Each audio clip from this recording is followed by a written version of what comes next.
everybody, it's your boy Gaming Forte, back at it with another video. Make sure you hit that like button, hit that subscribe button, do all of those things along with the notification bell so you can know the next time one of my videos go live. Now, Microsoft's E3 press conference for Xbox just ended. Well, by the time this video is up, it didn't just end, but man, I want to give you my impressions of what I saw. This was just to give you a really big understanding of how I felt about it. But this has been the best presentation that Microsoft has had this generation, bar none, no questions asked. So let's get into the things they showed. First thing they showed was Halo Infinite. Man, the game looked good. All we got was a cutscene. We really don't know exactly what it's going to look like overall, but the premise looked like it's really cool. They did come out and say that this is Master Chief's greatest adventure ever to save humanity. So really looking forward to that. They also did say that it is working in a new engine called Slipspace. That's another reason why this game is taking a little bit longer to make, because they are changing the engine over for Halo. So really looking forward to that. No release date was given, so we got to wait a little bit longer to actually get more information on that game. Next they showed was Ori and the Will of the Wisp. This is releasing in 2019. Didn't give a specific date during that time, but the graphics were breathtaking. This is something that a lot of people really enjoyed in the first game, on top of the actual tight gameplay mechanics they had in it. So I'm really looking forward to the next Ori game. I know a lot of people in this community are. It was some people's best game of E3 and some people's best game of the year that it released with the first one. So definitely looking forward to the next one in that series. Then they had the Sekiro, I don't want to butcher it, but Shadows Die Twice. This game is from the developers of the Dark Souls and Demon Souls series from Software. It releases in 2019. It gave me this Tenchu Z vibe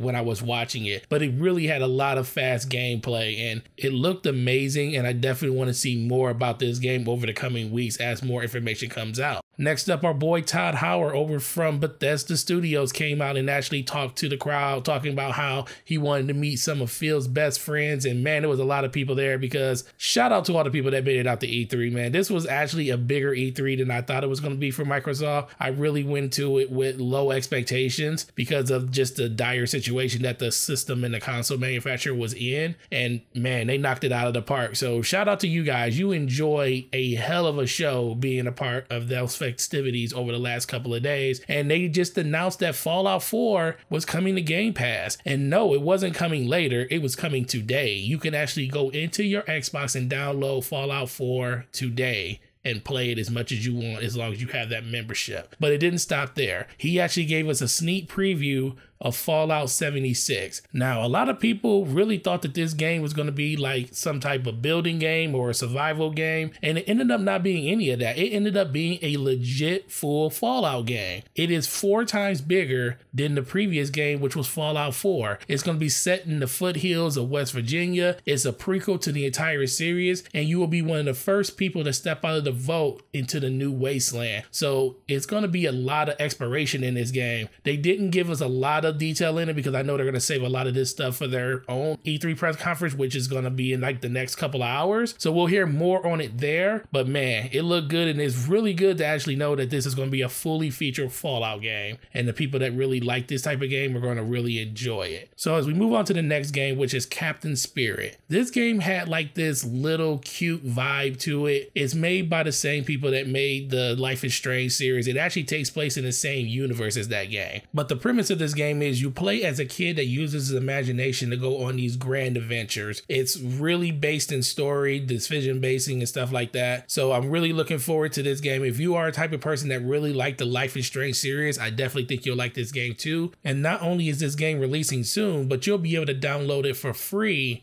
on June 26th, probably for a limited time, but free nonetheless. So everybody go out there and try this game. It's going to probably be an amazing game from an amazing developer that made amazing games in the past. So give them some love. Next they showed was that Crackdown 3. Man, Terry Crews is a fool. I was sitting in a party with a couple of my friends. Shout out to Luca. Shout out to the Discord. You guys are amazing. You know, it looks a little bit better. It looks like they added a little bit more polish to it. Some parts of it was probably cutscenes. Some parts of it was actually gameplay. They really didn't show any of the multiplayer destruction, which is a little bit worrisome. A lot of people were saying that that wasn't the problem with the game and it was the single player campaign, but not showing any of that multiplayer for a lot of people is going to be cause for concern. So this game is going to be releasing in February of 2019. You can drive on walls, you can turn into a tank, but like I said, with no multiplayer destruction shown, this game is still up in the air for a lot of people, and it is still coming day and date to Game Pass. So I'm definitely looking forward to this game a little bit more, but they just need to show more to get more people excited for this game overall. Next up, we have Nier Automata Become as a God Edition. This is going to be Xbox One enhanced. It will include all DLC that was previously on the PS4 and the PC. And man, I was looking forward to this game. I already own it on PS4. I never got a chance to play it yet, but I will be trading in my disc because I don't have the DLC for the PS4. So that will go towards the purchase of this one, and I'm going to pre-order it so I can get it right away. The little bit that I seen of this game, and I actually did play a little bit of it. I can't say I didn't. I played the first chapter of it, and it was fun. It was really good. The way that it switches between side-scrolling, bullet hell, back and forth gameplay. Never seen a game really act like that before. So it was really cool to get into it. So I'm definitely happy it's finally coming to the Xbox platform and you guys get a chance to play it. Then they show Metro Exodus, and this game looks amazing. It looked amazing last year when they showed it. It looks amazing this year when they showed it. They showed a lot more gameplay. They showed a lot more weapon movement. They also show a little sneak peek of what the attachment system may look like on the game when it comes to like using different weapons. I really like how you can change the stock, the barrel, the attachments all the way around, all the way up to the scope. It looked really good, really clean, and just the presentation of the game looks clean too with no HUD. I wonder if it's going to actually have a HUD when you actually play it. But yeah, game looked amazing. It's coming out February 22nd, 2019, and there are way too many games coming out on that day. We're definitely going to talk about that in another video because one of these games is going to lose out on a boatload of money if they don't move. So there's that. Kingdom Hearts 3 finally gets a release date of January 29th of 2019. I am not a huge Kingdom Hearts fan. I never played any of the past games before. It may be something I get my kids into because my kids really love Elsa. She's in this game, so they'll probably just play it just to see what her storyline is like in the game. So definitely not looking forward to it for myself, but I probably will get that for my kids because they might want to play it.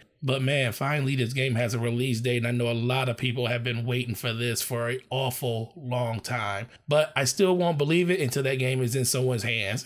Then we got some Sea of Thieves DLC that got announced. Buried Sails releases in July, and The Forsaken Shores releases in this September. So those are new DLCs that you're going to get with Sea of Thieves. I don't think you're going to have to pay for them. I think they're going to be free DLCs with the game. So if you still play the game around that time, be on the lookout for that. Then they show the most beautiful racing game I ever seen when it comes to open world, and it's Forza Horizon 4. And man, this game just keeps impressing every time they show any type of Forza Horizon game. Forza Horizon 3 was a benchmark. Now, I can't say that this game is better because I haven't played it, but visually, man, it looks just as good. It looks just as clean. It's a shared world racing game this time around, so co-op is a must. So when you're driving around the world, you'll see more people actually in cars versus drivatars, which is a very welcome plus. This also takes place in Great Britain. Now, the rumors have been places like Japan, been places like the UK, but man, Great Britain, no one saw that coming. So definitely something to actually just note when it comes to listening to all the different people that have their predictions and stuff like that. You know, sometimes information is right, sometimes it's wrong, but in this case, Great Britain is the actual location. So not a problem with that. And I'm just super excited for the game. It's actually releasing a little bit later than it normally does. It usually comes out in September. It's coming out October 2nd this year. So October is still becoming this huge month for games, and where are you actually going to get enough time to just play them? But what about money to buy them, which is even crazier. But speaking about money, our next segment is something that's all about money. Microsoft's new studios that they acquired, they talked, man, it's just been a running meme about Microsoft having no games for this whole generation. You know, Microsoft has done everything wrong this generation when it comes to games. And honestly, that's been, for the most part, correct. They had a lot of missteps when it came to their first party studios. It's been something that has been a thorn in their side, especially over the last year and a half, because all the games that were supposed to come out last year came out this year, plus they had cancellations. So no backup plans means no games coming out anytime soon.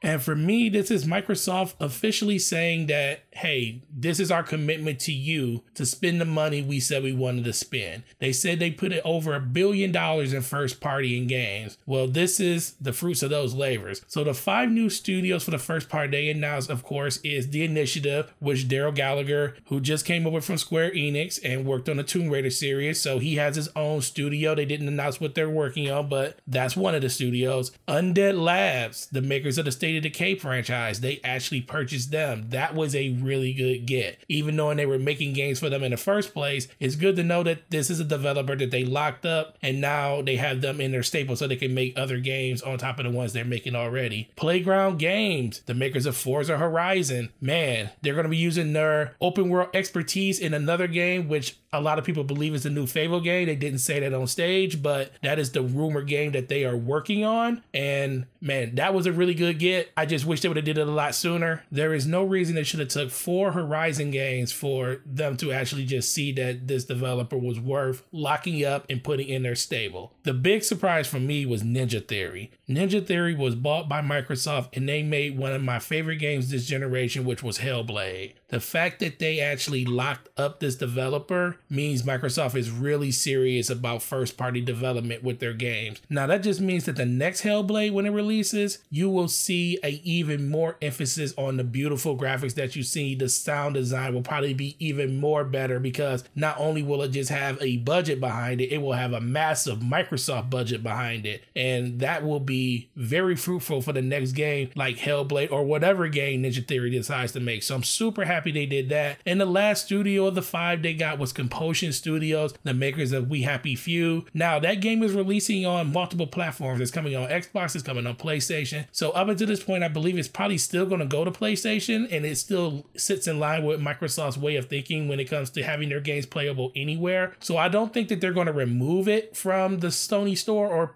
just disc copies of Xbox and PlayStation, but they did buy the studio. So games going forward in this genre or games going forward by this company will probably just be exclusive to Microsoft or Windows PC. So those 5 studios really cemented to me that Microsoft really cares about gaming, and they doubled down and put their money where their mouth was. This is something that a lot of people wanted to see them do. And I understand that a lot of these studios won't have games that come to fruition until probably the next generation of system, which could be 2-3 years away. And honestly, when I bought my Xbox One X, I knew the situation of what first party was in. I knew that the experiences when it comes to like first party weren't going to be something that would be even imaginable over the first couple of years. But I bought this system to play the games with the people I want to play those games with. And Xbox One X has been a great system. I am not in any way down on my purchase, but Microsoft just needs the time to actually get these games out the gate so we can be excited for 2020, 2021. But that doesn't mean that we're not going to get great games up to that point. If Microsoft can't give me a compelling game over the next 2 years with the first party studio and the array that is in right now, that's fine. I still have my Sony PlayStation to still fall back on, and I still have all those beautiful multiplats that are going to still run better on the Xbox One X until PlayStation 5 comes out, or if Microsoft beats them to the punch and brings out their next generation system before them. So we're covered on all bases. The only people that should worry about something like this are the people that are one system owners. If you're only an Xbox gamer and you want to get those exclusives, jump over to the PlayStation platform. I'm never going to tell anybody what system they should play on. I'm never going to tell a person not to follow their own interest in the games they like to play, as my dog is barking in the background. But this is going to be a decision a lot of people are going to have to make. Is 2 to 3 years too far for you to wait for your system to have games that really interest you on a global level? Or are you in it for the long haul because you know you got the most powerful system right now to date and that the games are coming? Because for me, I know Microsoft put a commitment that the games are going to be here. We just have to wait for them to come, and we've been waiting this long already. Why not wait a little bit longer? But if you don't want to, that is up to you. And like I said, I really can't fault you for it because Microsoft put themselves in this own situation, but it looks like they're doing their best to rectify that with these studio purchases, and we're going to see the fruits of the labor of them over the next 3 to 4 years.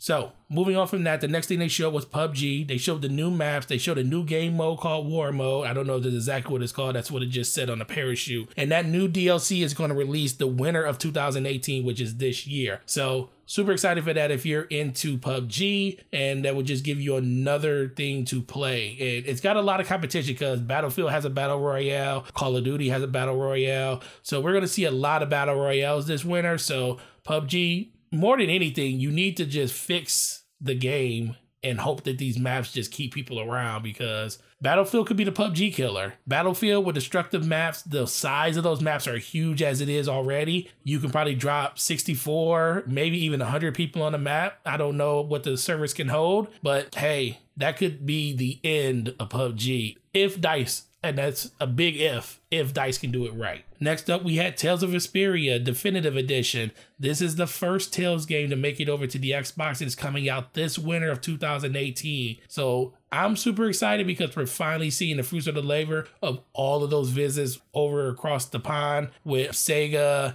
and just other Japanese developers to get these games over to the Xbox platform. So that's a really good get. The Division 2. This was a really long gameplay video. It was okay. The game looked good. I did see some of the visual upgrades from the original Division, especially on a console version. But this one takes place in Washington, D.C. It releases on March of 2019. So a lot of people are going to be super excited to actually jump into the next one. And as of right now, you can sign up for the beta. Just go to the website and you'll be able to sign up for early access to the beta to get in and try it out before anybody else can. Then we had a young lady come on stage. She talked about Game Pass. She talked about Fast Start, which starts your games 2 times faster than other games. This is an ability that's going to be available on select titles in the June update later this month. The Master Chief Collection is coming to Game Pass later this year, and along with games like Ashen, Warhammer, Vermintide 2, After Party, and Phoenix Point, they all release day one global in Game Pass. These are going to be really good gets for people that want to like have a bolstered lineup for Game Pass, so definitely looking forward to that. But the Game Pass news does not stop there. They also announced the Tamriel Unlimited Edition, The Division, Fallout 4. Those will all be playable in Game Pass today. You can download them today on your Xbox if you have Game Pass. Then we get over to the Shadow of the Tomb Raider. No real information was given, just the release date still being September 14, 2018. I'm a super fan of that. I was a super fan of the first two, so Shadow of the Tomb Raider is going to be something I'm definitely interested into. Then we get into Session, which is Microsoft has a console exclusivity for launch on this game. It basically is a skating game. That's all I really know about it, and it looks cool. I mean, it's not Skate 3, but what is?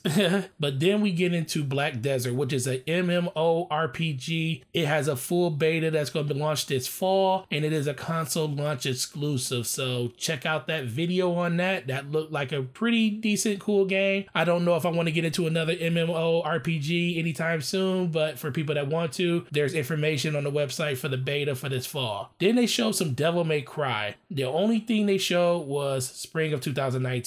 But man, Devil May Cry 5 looked amazing. It looked stylish. It looked just like everything the DMC remake looked like, but more. They even talked about how they motion capped and digital captured the clothing so it could look a lot more lifelike in the game. And you could definitely see it in certain scenes, but man, definitely can't wait for this game. It's coming out faster than I thought. A lot of the rumors were that this game was only going to be shown at the Sony press conference and they were going to have some type of exclusivity on it, but it doesn't look like it's that way because it was shown on Microsoft stage. So 2019 for that game looks amazing, so can't wait for that. The next game they showed was Cuphead, and they showed a new playable character. Her name is Miss Chalice. They showed new weapons, new bosses, and it's coming out next fall, 2019. So I didn't expect like DLC for Cuphead, but hey, we're getting it, and who doesn't like DLC? Then the next game they showed was a little fox. The game was called Tunic, and it was a console launch exclusive. Had a little cute fox running around it. Really didn't get any information outside of that. It kind of had like a little Zelda vibe to it. So if you're looking for more information on that, check out the actual Tunic website because they probably have some more information around the game on there. Then we had Namco show off Jump Force. The only thing that this game really showed me was the fact that it looks like something like PlayStation All-Stars. It looked like all of Namco's fighting genres, all of their just big name genres like Naruto and One Piece are all coming together in a mashup to just fight each other. And this releases in 2019. No more information on it, but all I know is Freezer got his butt kicked in that video. It looks really cool, really stylized, so definitely looking forward to hearing more information around that game. Then they showed Dying Light 2. Was no release date given on it, but the biggest thing that I took away from this trailer and gameplay video that they did was your choices really matter. One decision could change your whole game. They just showed one scenario where you could have water and you be working with the people in your community, and then the next one where you literally become an arms dealer and you're basically working on a black market, and it brings even worse people to the community and water is scarce. So just that one decision that they show really show how far and wide the decision base in this game could go. And that was just one of hundreds and hundreds of different scenarios you could have in the game. So definitely looking forward to that. I really didn't play a lot of the first Dying Light, but never too late to get into a game. I just had so many other games that I was playing, namely Destiny, because that was the only game I was playing. So maybe I might go back and try that game out just to see what it's like now with all the patches and all the DLC for the following out and everything too. Then we had Battletoad. Man, working at GameStop, I get asked this question all the time. You guys got Battletoad? Now I can officially say we got Battletoads. It's releasing in 2019. It's going to have 3-player co-op. So that's really cool. Next up, we had a Just Cause sighting. This game has a release date of December 4th, 2018. I didn't expect it to be that soon, but man, it's coming out real fast. And Rico Rodriguez, hey, if you like that type of game, you like it. I never got into Just Cause and probably will never get into Just Cause because it seems like one of those mindless games where you just run around and do the same things over and over again. And you get kind of stuck into this gameplay loop where everything is just whatever. So I don't know if I'm gonna get into it, but this is definitely a game that's going to be on a lot of people's radars because they keep making them. So that means people are going to go out and buy it.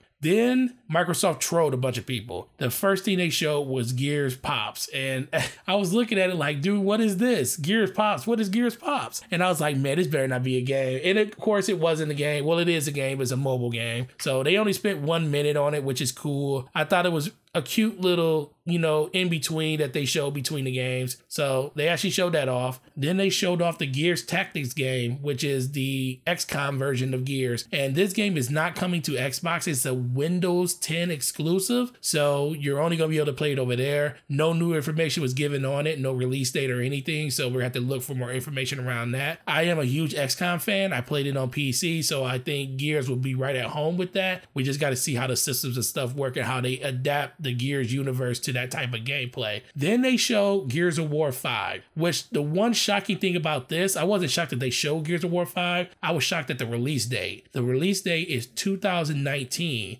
That means that is coming out before the next Halo game. So that means we're going to get 2 Gears of War games in the mainline series before we even get the next Halo game. And that's kind of crazy. And I would have never thought that was going to happen if you would have asked me 2, 3, 4 weeks, even a month ago, I wouldn't even thought that was going to happen. But they really doubled down on the story. It seems like they're really talking about just the struggles in the story between characters.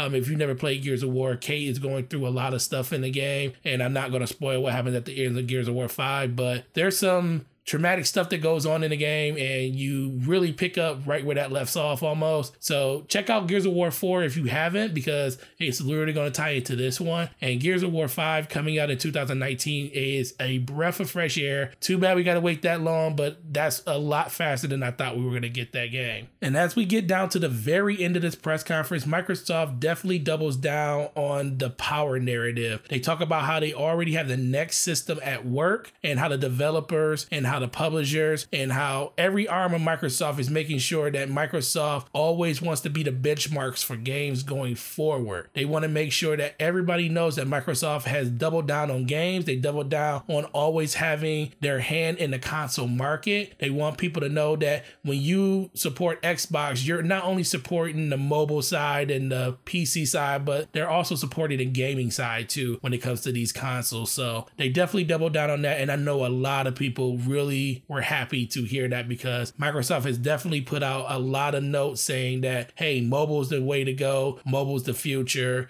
Just digital distribution and streaming, that's another part of the future. So hearing them say they want to double down on just the hardware itself was a fresh breath of air, and definitely looking forward to that. And then the last thing that was said before the lights went off and Phil Spencer was like, have a great E3. The whole screen started shimmering and we got like a digital feed of a game, and then codes started screaming down the screen because they were giving out codes and no one knew what they were at first. And some people got free copies of games. Once I tell you the name of the developer, you'll know who it is. It was really cool. I was giddy. I was in a party with Luca, and Luca threw her headset across the room, and all I heard her was screaming and jumping on her bed like in jubilation, because this is the game she's really been looking forward to. And that was CD Projekt Red Cyberpunk 2070. And man, the trailer looked fire. I love the music they used from the original trailer. It just seamlessly went into this trailer. You saw a lot of cool things in this trailer, and I'm gonna do a separate video talking about all the stuff I saw in Cyberpunk 2077 along with some of these other videos, because this video will be like an hour long if I don't do that. I didn't live stream it or anything. Don't think my channel's big enough. Hey, let me ask you guys a question though. If you got this far in the video, comment down below. Would you rather me do a live stream for something like this? I want you guys to just type video or live stream in the comment section if you rather something like this be a live feed or something I just put a video together and just talk to you guys about it so you can just do it in your leisure anytime you want to. So that will be something I can do and follow up for bigger press conferences like Gamescom and E3 next year. So I'm definitely be looking forward to your feedback on that. But man, they shut it down with this. Microsoft had a lot to prove during this E3, and man, I didn't think they could pull off this type of effort, but this was